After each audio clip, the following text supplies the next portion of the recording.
Pour commencer, je vous remercie tous d'être toujours aussi nombreux à venir à ces petits webinaires. Le format, on conserve le même que depuis 3 semaines, à savoir un webinaire de 35-45 minutes, durant lequel nous allons faire un focus technique sur un point de nos technologies. Donc aujourd'hui, c'est la partie sécurité opérationnelle.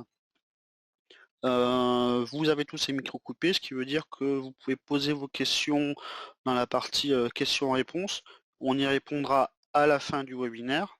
Si on n'a pas le temps de répondre à toutes les questions, parce que le format est un peu contraint, tout simplement, comme les fois précédentes, vous recevrez un mail de compte-rendu dans lequel il y aura la présentation, la vidéo, enfin les liens vers la présentation et la vidéo, ainsi que les questions, les réponses aux questions que vous avez posées.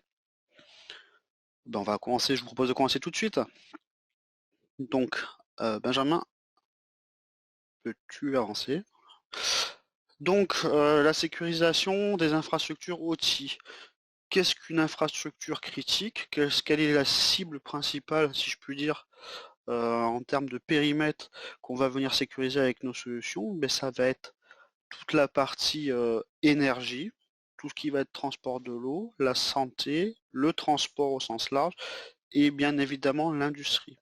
Ces secteurs-là, ils sont critiques, ils sont vitaux, ils ont des forts besoins en termes de sécurité, en termes de sûreté. Et c'est pas Storm Shield qui le dit, c'est l'ANSSI. Parce qu'en fin de compte, si vous regardez, ces secteurs-là, ça recoupe, bon an, mal an, les secteurs des OIV. Donc, comment l'ANSSI nous a demandé d'adresser la chose? Elle nous a demandé tout simplement, Storm Shield, vous faites des solutions qui sont qualifiées sur le périmètre IT, pouvez-vous faire la même chose sur le périmètre opérationnel, sur le périmètre OT? La force de l'ANSSI et la force de Storm Shield et l'intelligence, ça a été de nouer des partenariats. Alors l'ANSSI nous a aidé à nouer ces partenariats, et ces partenariats, que ce soit avec Schneider et avec Siemens notamment, nous ont permis très rapidement de proposer à nos clients des solutions pertinentes et uniques sur le marché.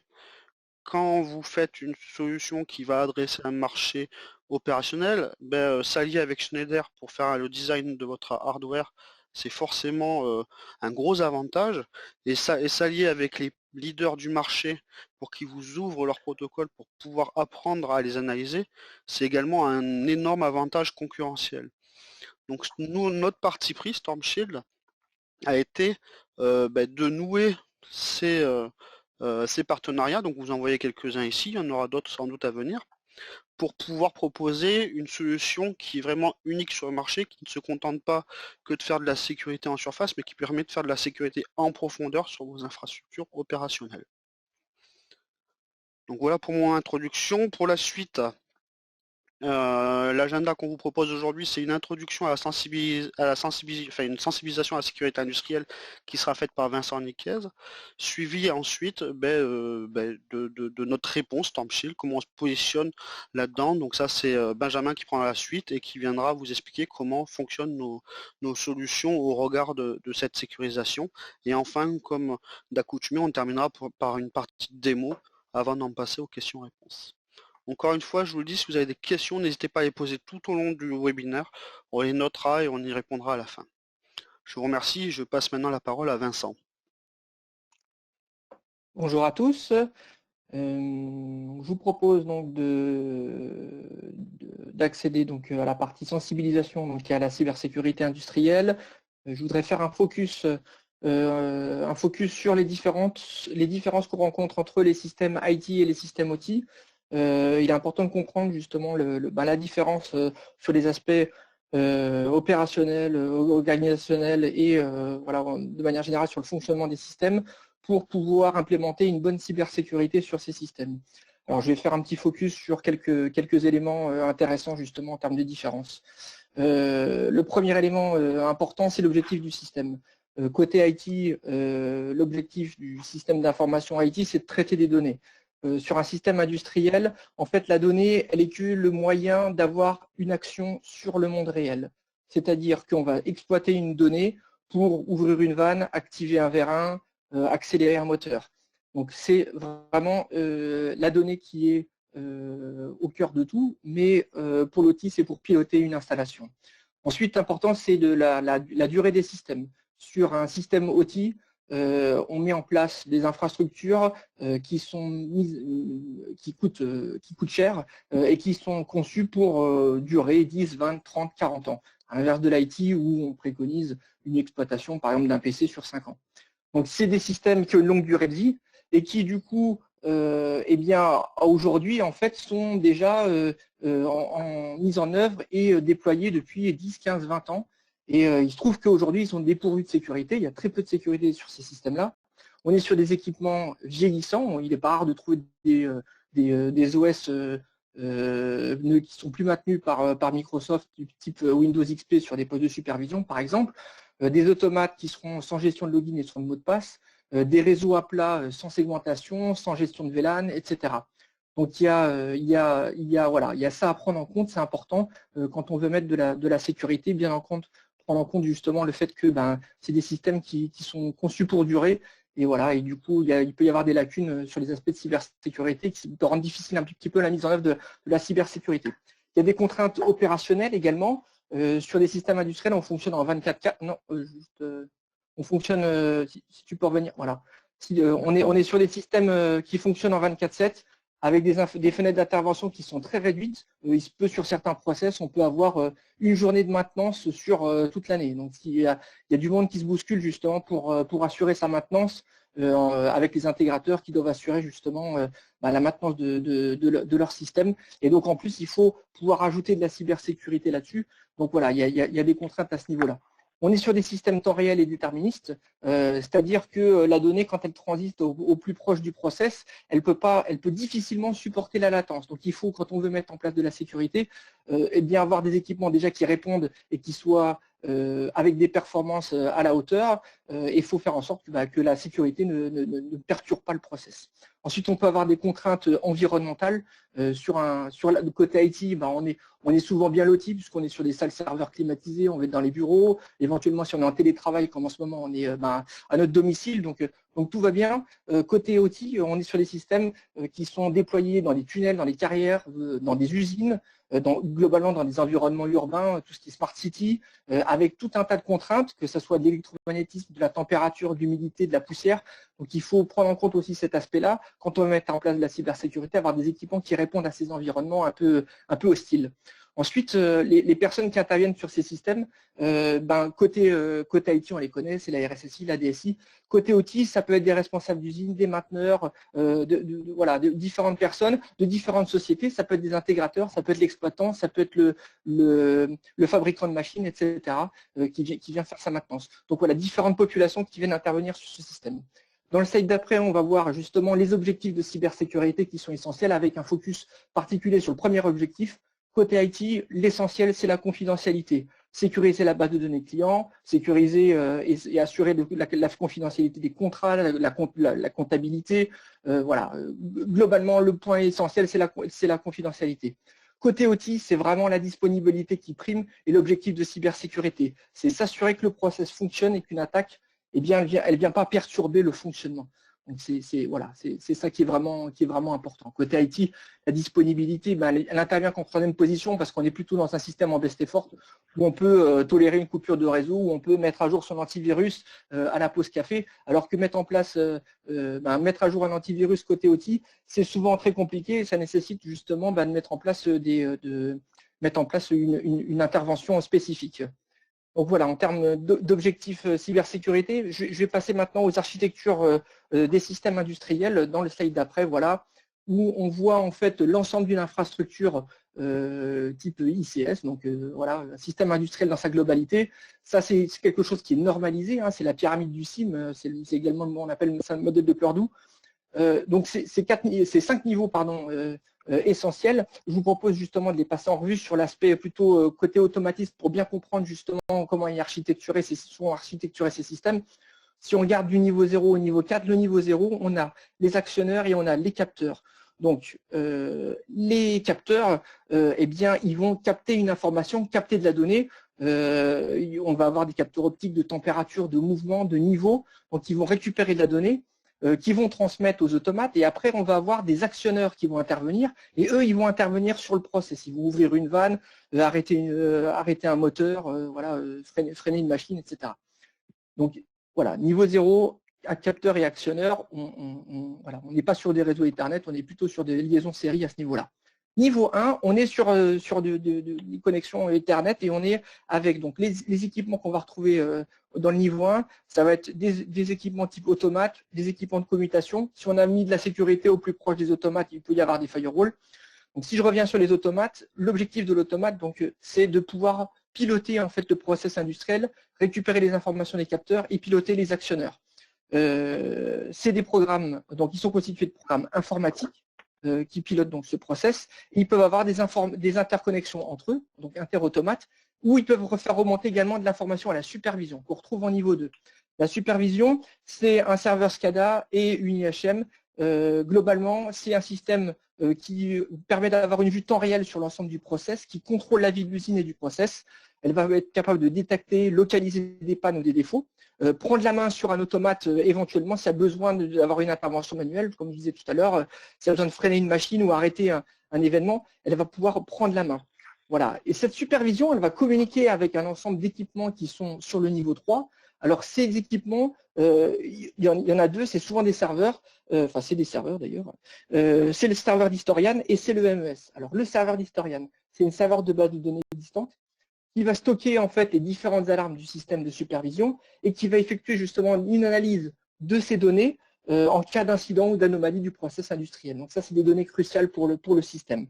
Ensuite, on a le MES, qu'on appelle Manufacturing Execution System. Donc ça, c'est un peu également le chef d'orchestre, alors pas uniquement du process industriel, mais de l'ensemble de l'usine. C'est un serveur qui fait le lien entre tous les ateliers. Il fait le lien également avec l'ERP côté IT. Donc son rôle, c'est de collecter les données en temps réel de l'ensemble de l'usine, de l'ensemble de l'outil de production et de l'usine, les analyser et produire des rapports de traçabilité, de contrôle qualité, de la suivi de production, de l'ordonnancement également. C'est lui qui va faire le lien, du coup, je disais tout à l'heure avec le MES, c'est-à-dire côté IT, on va demander de descendre des ordres de commande sur un process automobile, on va dire, fabrique-moi 3000 voitures rouges. Eh bien, c'est lui qui va mettre tout en œuvre en fait pour qu'on puisse, après sur l'outil de production, eh bien, produire 3000 voitures rouges. Et de l'autre côté, il va pouvoir faire remonter des informations sur les matières premières à commander, etc., pour que l'usine puisse continuer à tourner. Voilà. Et donc voilà pour l'architecture ICS. Je vais vous montrer maintenant un schéma qui présente un petit peu plus dans le concret en fait les équipements. Voilà, on le voit ici. Si on regarde tout en bas, donc on a ces capteurs et ces actionneurs. Un peu plus en haut, donc du coup les boîtiers blancs, c'est les automates avec des entrées sorties déportées. Sur la gauche, vous avez en rouge des automates de sécurité. Ça, c'est intéressant. C'est des automates qui sont souvent sur des process assez critiques. On les retrouve dans l'ensemble des industries et des industries critiques, dans le nucléaire, dans le transport également, sur l'aspect de signalisation ou de freinage.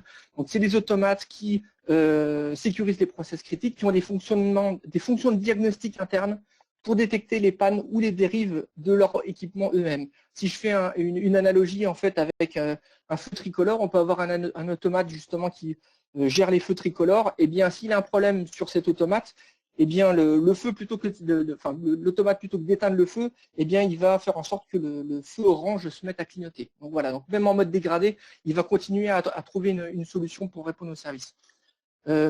Juste au-dessus, on a l'ensemble des automates sont mis sur un anneau auto-cicatrisant. Donc ça, c'est le type d'architecture qu'on va retrouver essentiellement dans les usines. Donc typologie en anneau, auto-cicatrisant, donc pour garder de la disponibilité sur le service. On peut avoir de temps en temps des typologies en étoile sur les infrastructures distribuées. Mais c'est principalement de la typo en étoile qui prime.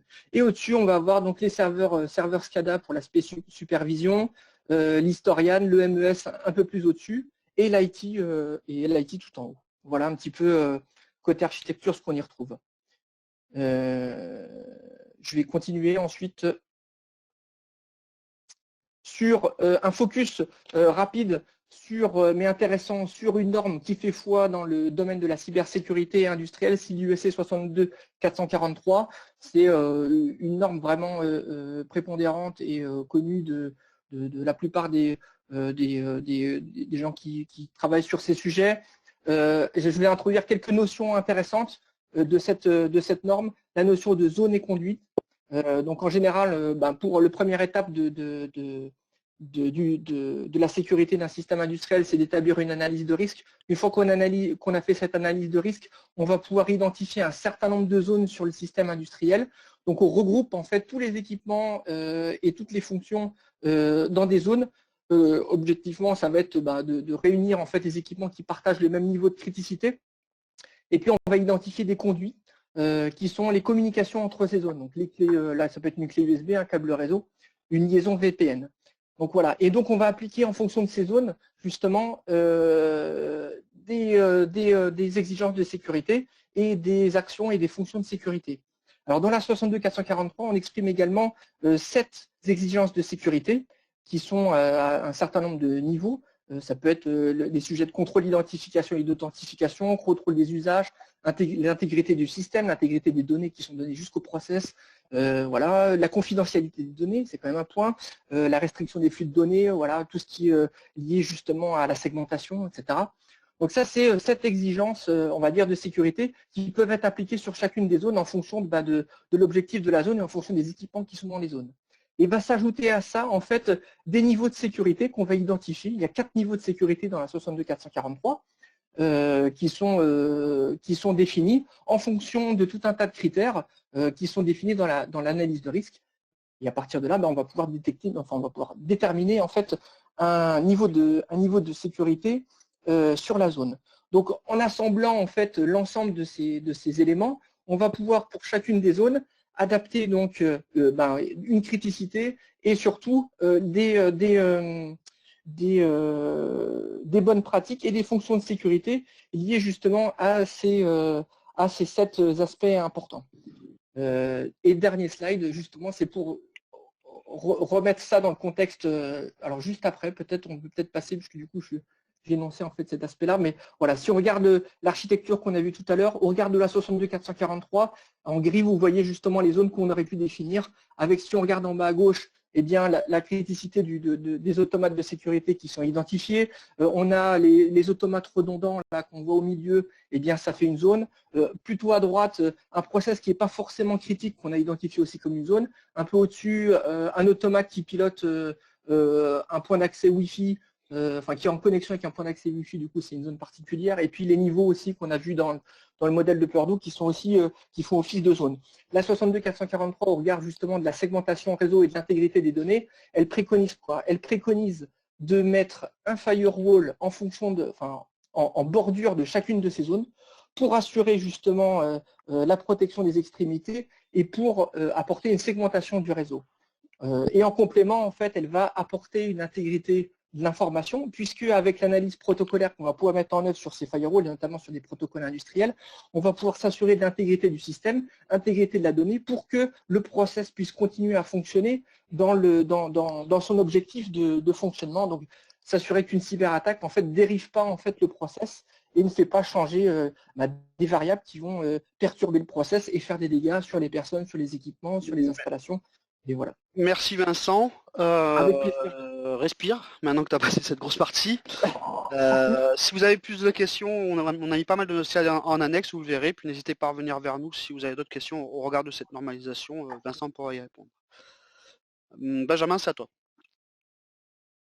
Oui, bonjour à tous. Donc, merci Vincent pour cette présentation. Je vais maintenant vous parler un petit peu de comment on positionne Storm Shield sur ces différentes couches avec les capacités de protection et de détection. Donc on va les retrouver aux différents niveaux, si je reprends un petit peu le schéma de Vincent tout à l'heure, où on va retrouver du cloisonnement périmétrique entre le système d'information classique que tout le monde connaît et la DMZ OT, où on va retrouver dans ce DMZ les éléments dont Vincent a parlé, tout ce qui est supervision et contrôle, et les remontées d'informations nécessaires au niveau des ERP, les échanges d'informations entre tous ces éléments-là.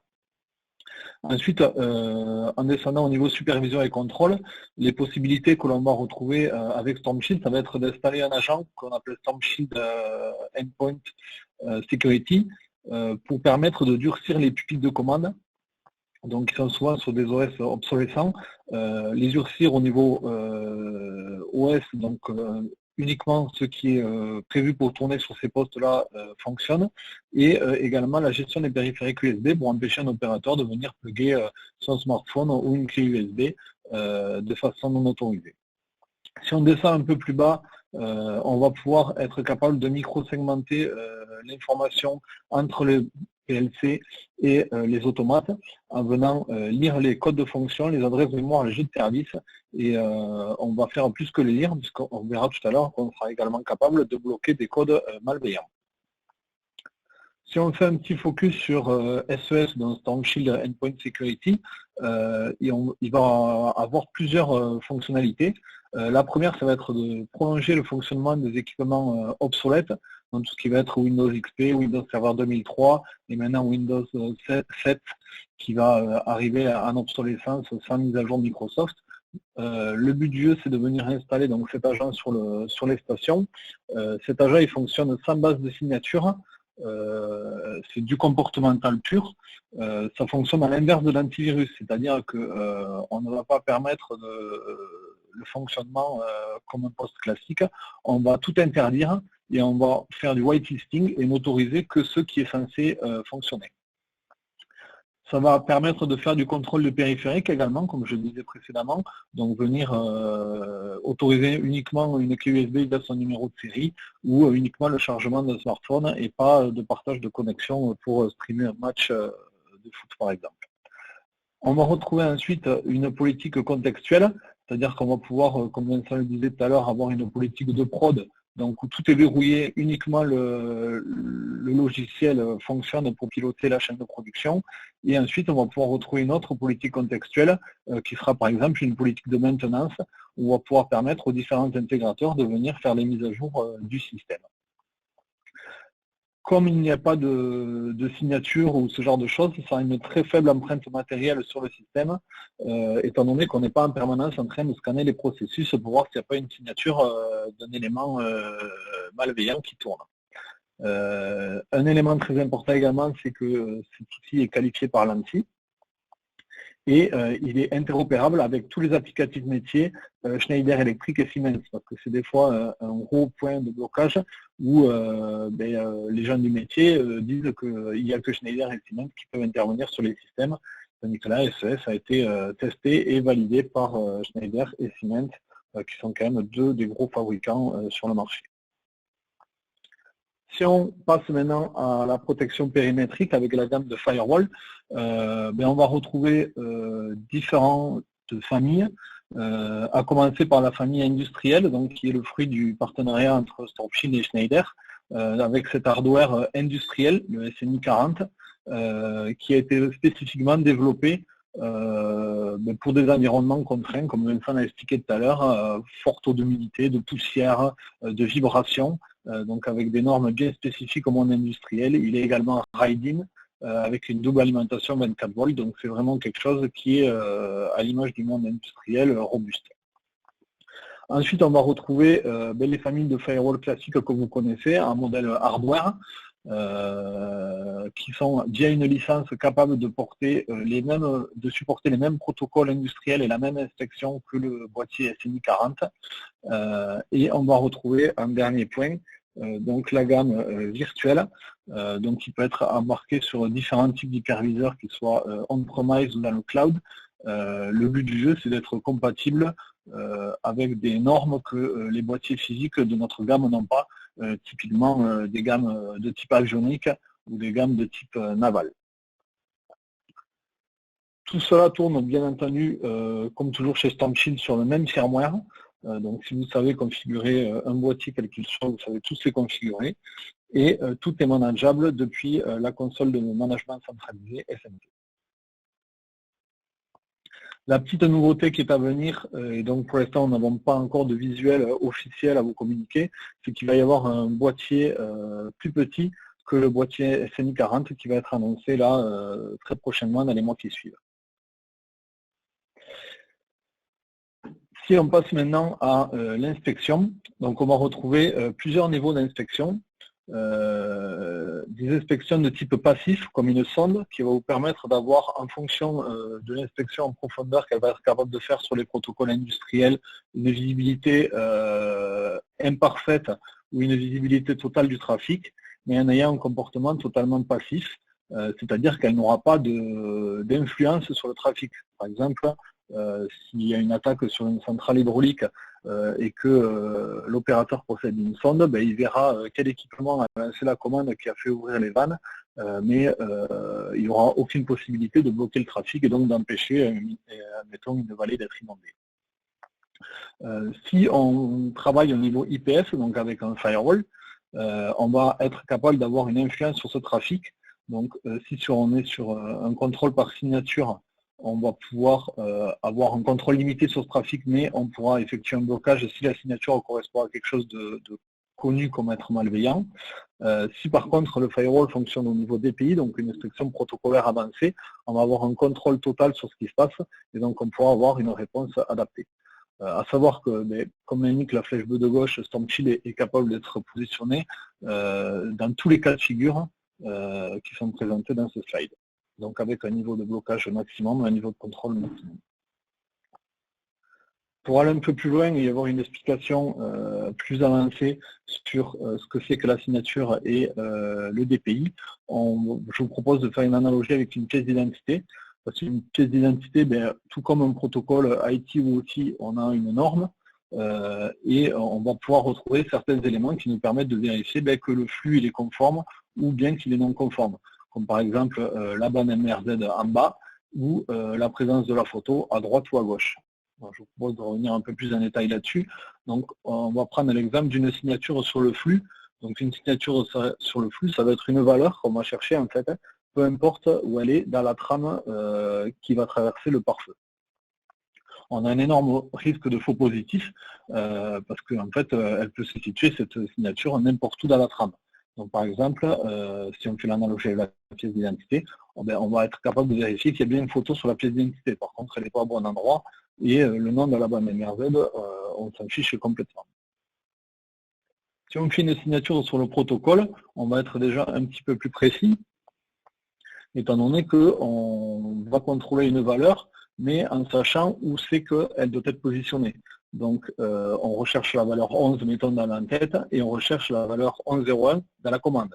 Donc là, on va déjà être capable de faire un petit peu plus de contrôle sur la norme, avec la reconnaissance du fait que la photo, elle est à droite et elle n'est pas à gauche. On a encore un risque de faux positif qu'on va essayer d'améliorer avec une inspection protocolaire avancée. Donc, une inspection protocolaire avancée, on va contrôler dans la RFC ce que on attend en fait au niveau du protocole. Donc, la commande 11.01 dans le champ d'entête elle doit dire que le paramètre doit être de 12 bits derrière. Donc, on va être capable de contrôler qu'on a 11.01, donc notre champ de paramètres doit avoir une longueur de 12 bits.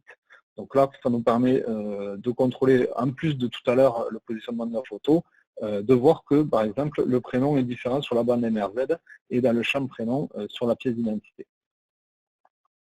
Et le contrôle avancé ultime, on va dire, ça va être le contrôle de l'échange stateful, où on va être à la fois capable de contrôler la commande qui est passée à l'automate et également la réponse de ce dernier.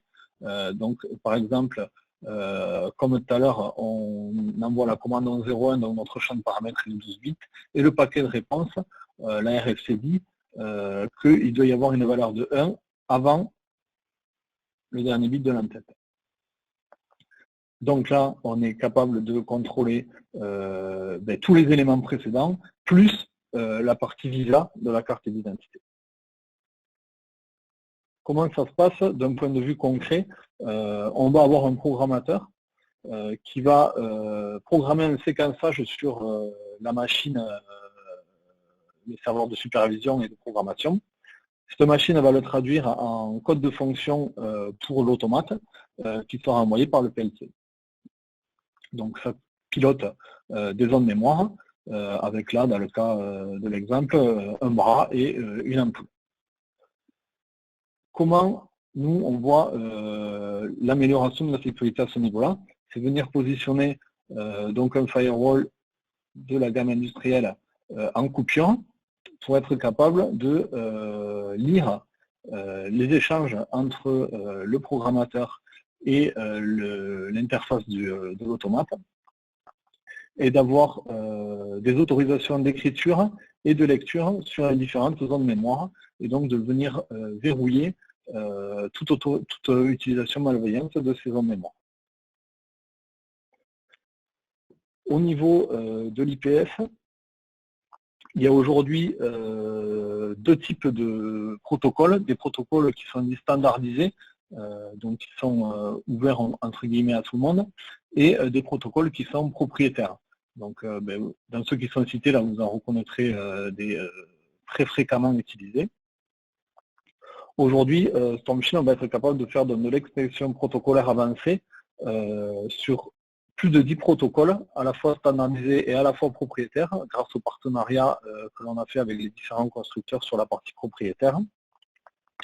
Mais on va être également capable d'inspecter la totalité de l'iceberg grâce à un système de custom pattern, donc de faire des signatures personnalisées pour s'adapter au contexte métier, respecter les éventuels RFC des protocoles qui ne sont pas officiellement supportés ou des protocoles qui ont été modifiés de la RFC pour arriver à fonctionner dans des environnements bien spécifiques. Comment va fonctionner cette partie signature personnalisée? Donc en fait, on va tout simplement faire une capture de trafic entre l'automate et le centre de supervision et de contrôle. On va ensuite de là en déterminer le pattern sur une commande par exemple qui serait illicite, donc un moteur qui est fait pour tourner à 1500 tours, si on va passer une commande qui lui dit de tourner à 1800 tours, on bloque. Et de là, on va en déduire en fait une règle applicative custom sur le firewall. Donc ça va permettre d'être compatible totalement avec le contexte métier et de protéger tous ces environnements-là aussi avec des protocoles qui ne respectent pas la RFC ou sont non supportés aujourd'hui encore par le système. Je vous propose de passer sur une petite démonstration. Donc ce qu'on va retrouver aujourd'hui dans cette démonstration, c'est une usine virtualisée qui va être dans un réseau spécifique, qui va être relié via un pare-feu à une console de supervision sur Windows et mon poste d'administration qui se trouve dans une DMZ d'administration out of band. Donc on va se retrouver ici sur mon firewall où on voit qu'on va avoir une règle de type firewall qui va permettre la discussion entre le réseau de supervision et le réseau de mon usine. Donc, si je passe sur ma console de supervision, je retrouve ici l'IHM en fait, où on va retrouver tous les paramètres un petit peu que dont parlait Vincent tout à l'heure, avec les différents remontées de capteurs, la vitesse et le nombre de bouteilles qui ont été mises en production. Donc là, mon usine est arrêtée, je vais la mettre en marche. Donc on voit que les remontées des informations des capteurs arrivent et ça en bouteille. Je peux ici influer sur la vitesse. Je vais retrouver ici une vitesse d'embouteillage qui augmente. Donc ce qu'on va faire, c'est qu'on va simuler que l'opérateur, en même temps, il reçoit des mails sur cette machine-là. Et donc par exemple, tiens, il vient de recevoir une pièce jointe Word avec une documentation Modbus. Donc il ne fait pas attention, il l'ouvre. Bon, le document, il n'y a rien d'extraordinaire. Par contre, dans le même temps, rien ne va plus sur l'usine, le tapis roulant s'est arrêté, et là, le produit coule, donc c'est perte immédiate de production. Donc ce qu'on va faire, c'est qu'on va revenir ici, on va refermer le document, on va arrêter l'usine, on va tout réinitialiser, et on va la relancer. Voilà, donc elle repart normalement. Et en parallèle, je vais venir sur mon firewall. Je vais venir positionner la règle non plus en firewall, mais en IPS avec l'expression protocolaire en Modbus, vu que c'est du Modbus qui discute entre mon network de supervision et mon usine. Donc j'applique la configuration. Voilà. Je vais revenir ici.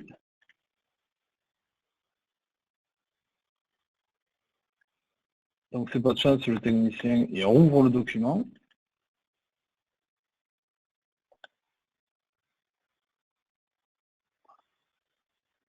Et là, au niveau de l'usine, ben, tout continue de fonctionner normalement. Je vais être capable, si je veux, d'augmenter la vitesse. Tout fonctionne normalement. Et si je vais voir au niveau de mon pare-feu, dans ma partie log, dans mes alarmes, je vais être capable de voir que le firewall il a bloqué tout un tas d'adresses Modbus avec des actions qui sont interdites. Donc des actions d'aller écrire des valeurs qui sont interdites dans certains registres. Donc en fait on voit que typiquement le programme malveillant il essaie d'envoyer des valeurs énormes dans tous les registres. Et donc du coup tout ça le firewall l'a bloqué. Voilà pour la petite démonstration. N'hésitez pas à revenir vers nous si vous avez des questions complémentaires qui ne vous sont pas venues durant cette présentation. Et je vous dis donc à la semaine prochaine. Merci à tous. Merci, à bientôt.